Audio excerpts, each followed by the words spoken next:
अस्सलाम वालेकुम दोस्तों, आज आपको एक शेख सादी रहमतुल्लाह अलैह की बड़ी प्यारी बात बताते हैं। ने अपने वालिद मोहतरम मुतकल्लिम से शिकायत करते हुए कहा कि अब्बा जान, ये मुत्की लोग तो बड़ी बड़ी बातें करते हैं लेकिन इनका अमल इन बातों के ख़िलाफ़ होता है। जैसा कहते हैं कि दुनिया फ़ानी है, इससे दिल नहीं लगाना चाहिए, मालो दौलत जमा नहीं करना चाहिए, जबकि ये ख़ुद हर वक्त रुपए पैसा इकट्ठे करने की दौड़ में लगे रहते हैं। तो ऐसे लोगों के मतलब कुरान मजीद में रब कायनात ने इरशाद फरमाया, लोगों तुम भलाई इख्तियार करने की ताकीद करते हो लेकिन इस सिलसिले में अपनी हालत पर कभी गौर नहीं करते।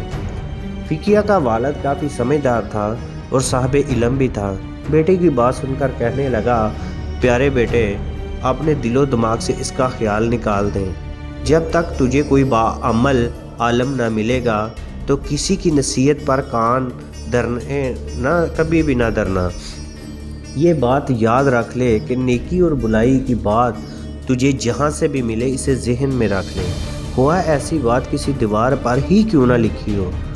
अपने आप को इस नबीना जाहल शख्स की मंद ना बन जो कीचड़ में फंसा शोर मचा रहा हो। लोगों, मुझे एक चिराग रोशन करके ला दो। इसकी बात एक खातून ने सुनी और कहने लगी, भले आदमी, जब तुम देख ही नहीं सकते यानी तू अंधा है, रोशन चिराग तुझे क्या फ़ायदा पहुंचाएगा। बाप ने अपने बेटे को एक और मिसाल दी और समझाने की कोशिश की। इसने कहा कि बेटा, वाज़ों की महफिल तो एक बाज़ार की दुकान की मानंद होती है जहाँ से बगैर कीमत अदा किए कुछ भी हासिल नहीं होता। आलम भी इस वक्त तक कुछ हासिल नहीं होता जब तक हासिल करने वाले को आलम से सच्ची और पक्की अकीदत ना हो, जब तक किसी से दिल अकीदत ना हो। इस बात पर असर नहीं होती जब नसीहत अगर दीवार पर भी लिखी हो तो काबिल कबूल होती है। इस हकायत में हज़रत शेख सादी ने दो बातें अहम बयान फरमाई कि हर आदमी में कोई ना कोई खामी और ऐब ज़रूर होता है, क्योंकि बेऐब तो सिर्फ़ खुदा ताला की ज़ात है।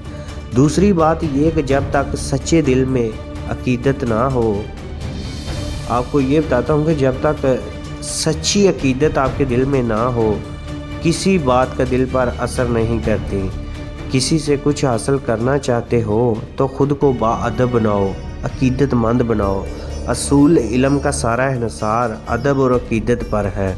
जब तक आपके जहन में ये ख्याल होगा कि फ़लाँ शख्स में ये ऐब है, फ़लाँ खामी है, तब तक इनकी महफिल में बैठे रहने का कोई फ़ायदा नहीं होगा।